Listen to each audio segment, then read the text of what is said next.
કહેવાય છે ને કે જ્યાં ભક્તિ છે ત્યાં શક્તિને ડાકોર આવ્યા. કથા અનુસાર ભક્ત બોડાણા દર 6 મહિને ડાકોરથી દ્વારકા હાથમાં તુલસીનું રોપેલું કુંડું લઈને ભગવાનના દર્શનાર્થે ચાલીને જતા હતા. 72 વર્ષ સુધી એમને એક પણ યાત્રા છોડી નહીં, પણ ત્યારબાદ ઉંમરના કારણે એમને તકલીફ પડવા માંડી.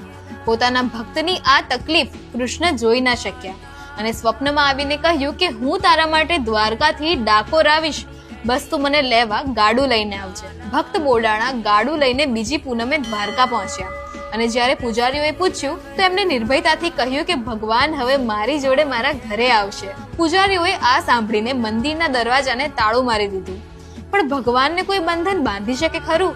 ભગવાન તાળું તોડીને રાત્રે જ બોડાણાની સાથે ડાકોર જવા નીકળી પડ્યા. રસ્તામાં ભગવાને કહ્યું કે હવે તું આરામ કર, તારા માટે ગાડું હું હંકારીશ. સવારે ડાકોર નજીક બિલેશ્વર મહાદેવ પાસે આવેલા લીમડાના ઝાડ નીચે પહોંચીને ભગવાને એક લીમડાની ડાળી પકડીને બોડાણાને જગાડ્યા અને એમના સ્પર્શથી એ ડાળ મીઠી થઈ ગઈ, જે આજે પણ દર્શન રૂપે ત્યાં છે.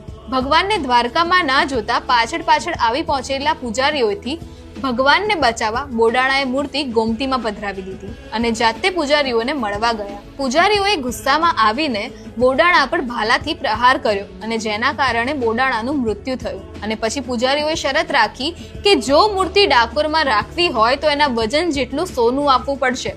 તેમને વિશ્વાસ હતો કે ગરીબ બોડાણો એવું નહીં આપી શકે, પણ બોડાણાની પત્નીએ નાકમાં પહેરેલી વાળી ઉતારીને મૂર્તિ સામે ત્રાજવામાં મૂકી ત્યારે ચમત્કારથી એનું વજન સરખું નીકળ્યું અને આ રીતે ભગવાને ડાકોરમાં પોતાનું નવું ધામ બનાવ્યું. કેવું છે નહીં?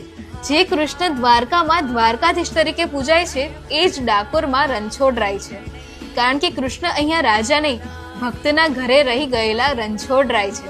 એટલે જ તો કહેવાય છે ને કે જ્યાં ભક્તિ હોય ત્યાં ભગવાન સ્વયં આવે છે.